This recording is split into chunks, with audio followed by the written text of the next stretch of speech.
At the start of an expansion, it can always be nerve-wracking figuring out what classes are looking good and what classes maybe you should avoid. Today's specs are based on how the gameplay feels with their new hero talents, the damage and design of the overall spec, where the spec was previously ranked, and how they're looking in the new expansion. Buckle up, because this is the best specs to main and losers to avoid in the War Within so far. Starting off with the biggest winner in terms of DPS, who made the most drastic changes. Of course, we have the Arcane Mage. Compared to the last few expansions, Arcane Mage has now shot up to one of the most well-designed and high damage dealing classes in the War Within beta so far. The redesign the class received has done wonders for the spec overall, and it feels so much more smooth and easy to play, which was the complete opposite of what this class was all about before.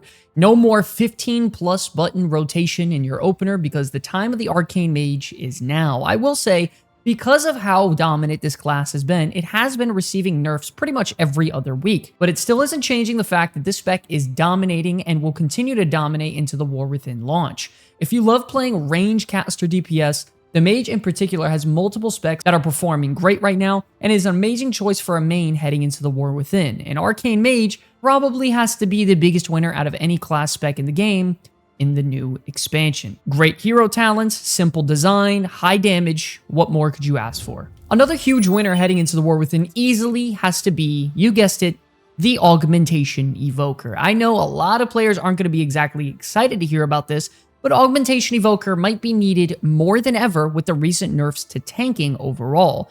The 30% armor buff, the max HP bonus, the primary stat increase, which can translate into more defense for tanks. I mean, Augmentation Evoker could very well be mandatory at the highest level of content, and with the addition of their new hero talent trees giving this class significantly more damage personally, there's no way you don't bring this spec up when you talk about some of the biggest winners so far.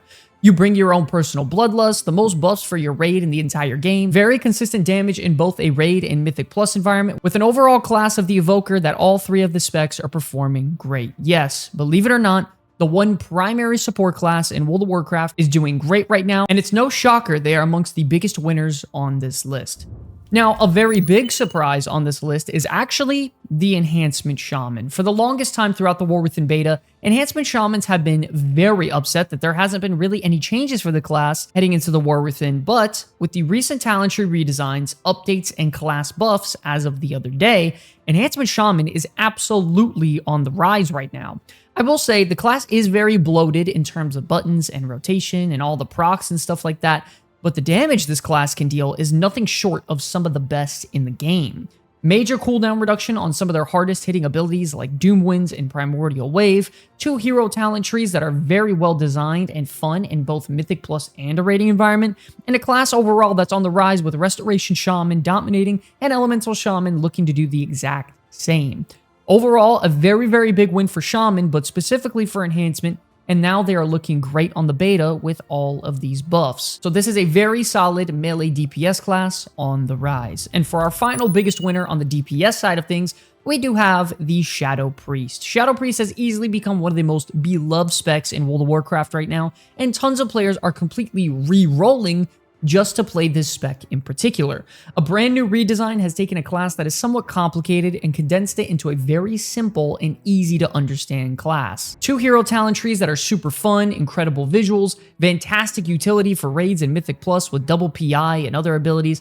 I mean, Shadow Priest is simply just eating well right now, and it's no doubt that they should be on this list. This spec is flying under the radar from Blizzard right now, which is a great sign as a spec, especially if you've been performing well for a while. Additionally, having one of the greatest visual hero talents in the entire game that not only looks great, but it also deals great damage for Mythic Plus absolutely gives this class spec a ton of value heading into the new expansion, so a very big win for Shadow Priest all around. Now, when it comes to the biggest winner as of right now for tanks, it's going to have to go with the Guardian Druid.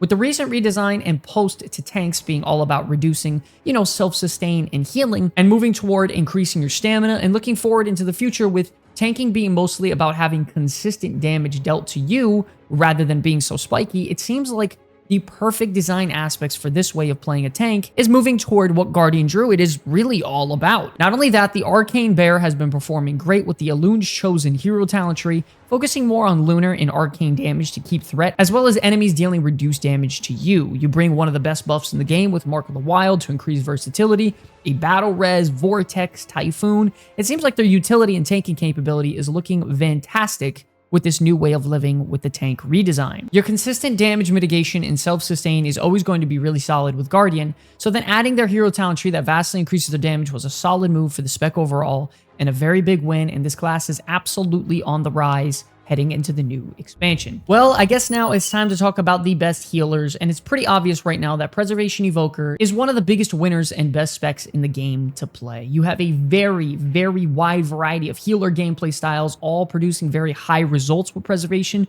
Both hero talent trees are super fun and can be catered around. You have the Chrono Warden tree that they're bringing back, some old tier set bonuses from Dragonflight that make this healer spec really fun and engaging. You have your new and improved Living Flame ability that gives incredible spot healing. You give some of your allies Threads of Fate, so you buff them significantly, similar to Augmentation, making just one of your hero talent trees very badass and valuable. Not only that, the Flame Shaper tree is super fun, really emphasizing on healing over time effects, but also giving you the option to bring out Chunky Heal with, Engulf to deal a ton of damage instantly, or bring your allies to pretty much full health depending on how many hots you have on them. So once again, a nice emphasis on flexibility and gameplay styles here. There is no doubt the Preservation Evoker is, in my opinion, eating the best out of every healer in the game right now, and you pair that with the other two specs for Evoker dominating, this class spec and this class overall is winning right now and would be a great choice for you heading into the new expansion. Moving on now to our next biggest winner for healers, we have the Restoration Shaman. And yes, this was a bit of a surprise. This class recently got a major update, and finally, they've acquired their Sky Fury class-wide raid buff. Their class-specific talent tree redesign has helped Restoration so much by taking away a lot of annoying 2-point nodes, and overall the gameplay for Resto Shaman has seen many major improvements. Their new Totemic hero talent tree brings great interactions of making your totems much stronger as a healer and bring more support. Your healing rain is tied to your surging totem, so you don't have to babysit it the entire time. It's attached to your totemic projection. It makes it much more mobile. Your chain heal can connect to your totem to make it a lot more stronger and amplify it to bring you more AoE healing, and things just feel so good right now for the Resto Shaman. A lot of the healers can agree that the Totemic hero talent tree in particular is one of the best in the game, and it feels amazing to use, and having that tied to all the class buffs recently, people are loving this spec right now. Very big win and improvements for Restoration Shaman, easily making them one of the biggest winners so far in the War Within. Okay, now moving on to some quote-unquote losers. These are class specs that have definitely seen some better days and don't feel the best to play as of right now. Starting off with a very big surprise. Believe it or not, we have the Rogue class overall. Sadly, we're talking about a class with 3 different hero talent trees that don't feel great to play. And not only that, they don't feel very interactive with the class specs. You have problems like Outlaw being, great in AoE situations, but one of the worst single target DPS in the game. You have Assassination Rogue constantly either being broken or just simply not good at all. You have Subtlety Rogue being a spec that spams Shadow Strike and Eviscerate, where a lot of their damage just doesn't really feel high enough, and the rotation overall is just a little bit bland. The worst part about all of this has to be the fact that this class recently just got an update near the end of Dragonflight, and for so many War Within patches in a row right now, they are just quite literally getting no changes, even though everybody is freaking out about this class. And it's sad because this is such a staple in World of Warcraft, the Rogue class. So I'm gonna be honest, the Rogue community is freaking out. I'm freaking out, and everybody that doesn't play a Rogue is kind of laughing because I do think this class needs a ton of work before launch, and hopefully they get it. As a Rogue main, the last 2 expansions, this is the one time I am not going to be playing Rogue, and it is looking rough unless this class gets updates. Next up on the list, we have the Feral Druid. Now, to be honest, the class is looking a lot better for PvP recently, but when it comes to PvE, man, this class has definitely seen better days. The Wildstalker hero talent tree makes it to where your damage over time effects, I guess, have a chance to apply additional damage over time effects that can explode, and it just feels too passive and not impactful. Then you have, of course, the Druid of the Claw hero talent tree, which pretty much gives you the chance to have an AoE Ferocious Bite that applies a bleed, and I will say it does feel good to press. You get some major crits with it, but the major design and inspiration of this tree is to give you procs to then shapeshift between cat and bear form to deal consistent damage and make the rotation a little bit more interesting. But the major problem is when you do get these procs to deal more damage, it's just simply too low and it doesn't feel good to use either. I think if you combine this with a class that always feels energy starved and slow paced with the Feral Druid right now, very, very dependent on haste and stuff like that, you have a very simple and blandish rotation with hero talents that don't feel great as some of the other classes in the game. You kind of have a recipe that just isn't working well right now. Feral is high up on my list for this expansion on classes that I would like to main or at least have as a second or third ult. So hopefully this last month heading into the release, we see some major improvements. And next up on the losers, we do have Beast Mastery Hunter. Now, when your class spec is voted overall to have one of the worst and boring hero talent trees in the game, it kind of becomes obvious that it's a very big loss. I do love the fact that they condensed their talent tree and gave them a nice little redesign, but quite simply, the class is just too simple and not fun enough to be a big winner. The crazy thing is that they're actually performing pretty decent in raids right now, definitely above average, but that can change day to day as there is just constant class changes, and very easily this class can fall into a pit that it won't be able to crawl out of other than its pretty solid damage right now. This spec doesn't really have anything else going for it. It's too simple, it's passive with its hero talent trees, the rotation's bland. The spec overall just does not feel as satisfying to play as it once did.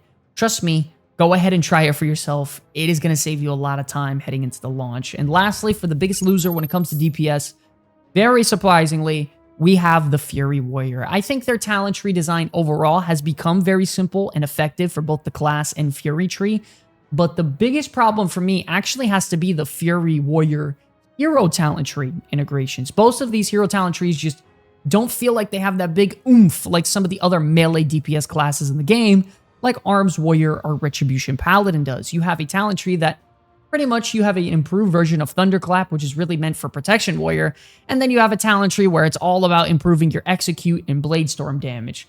The crazy thing is that the damage for this class is actually above average, and it's not bad right now, but when hero talent trees are a major selling point for a class nowadays, and both of them feel very passive and not too great, it's definitely not a great thing for a spec heading into the War Within. This class has the same problem Enhancement Shaman does, where it's a little bloated in terms of rotation and button procs, but it doesn't have the same problem solver like Enhancement does, where both of their hero talent trees are fun, impactful, and engaging. So definitely making it one of the bigger losers in my opinion. This damage for this class is great though.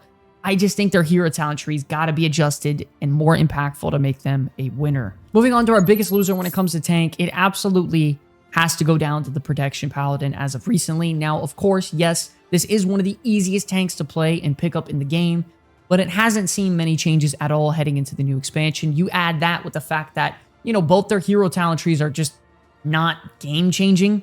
The class being pretty much average across the board in terms of tanking and damage, and now, you know, the major hit to the class after the recent tank nerf has me very worried for this spec. Most tanks in the game are pretty self-sufficient, and a lot of them heal themselves based on the amount of health they're missing, or simply just a flat percentage of their health like Guardian and Blood DK. But Protection Paladin actually works different. They heal themselves based on the amount of attack power they have. So suddenly, you know, your health gets tripled, but your Word of Glory, your shields, your Bulwark of the Order, which is your shield based off your Divine Shield ability, all of these lose a ton of value because they are based on the amount of damage you're dealing and not your percentage of maximum health. So now you're caught in a situation where your health is increasing tenfold and your damage is not increasing with that. So your self-sustain is just cut so much and drastically. It just leaves me very worried about this spec. Hopefully in this last month, they see some adjustments to how their healing is done and self-sustain is. But as of right now, it's not looking good at all for the Protection Paladin. And lastly, for the biggest losers, a really, really big shocker in my opinion, believe it or not, is we have both the Priest healer specs, Holy and Discipline, as one of the biggest losers. The number one reason the Priest isn't a safe class to pick overall has nothing to do with Shadow Priest DPS, but everything to do with their healer counterparts. Both of these specs suffer for having, you know, one of the worst hero talent tree designs in the entire game, being the Oracle hero talent tree, where it leaves you a rotating activatable buff that is just nothing but a headache and too much to micromanage to be effective. There's some moments where it feels great and some of the buffs feels good, then there's others where it just feels bad and it's just not worth it from a hero talent tree perspective of just micromanaging. It's just annoying at some point. So with Holy Priest, you're kind of forced to use the Archon hero talent tree, which it turns your Halo ability into a very effective damage and healing cooldown every minute. That is very fun to use. And the same goes for Discipline Priest with Void Weaver, which, you know, you toss out your Void Rifts to deal damage to convert into healing.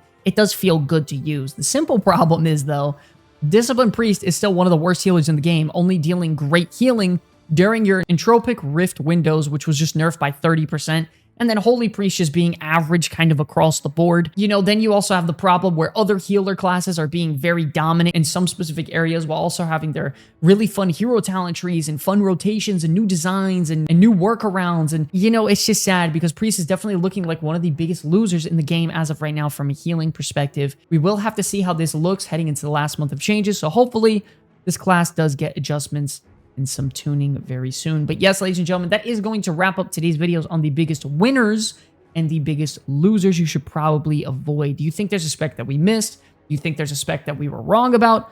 Let us know about it in the comment section below, as we would love to talk with you all. We also want to thank you all so much for watching our content, as a few of our videos recently have broken some major milestones in views, and we honestly could not do it without you all. Listen, if you guys enjoyed the content, we have a ton of other videos to help you get through the war within, like these two right here. And since you're already here, do us a favor and hit that subscribe button to join the Comeback Kids family today, because every subscriber matters. Thank you all so much for enjoying the video. I'll see you in the next one. Peace.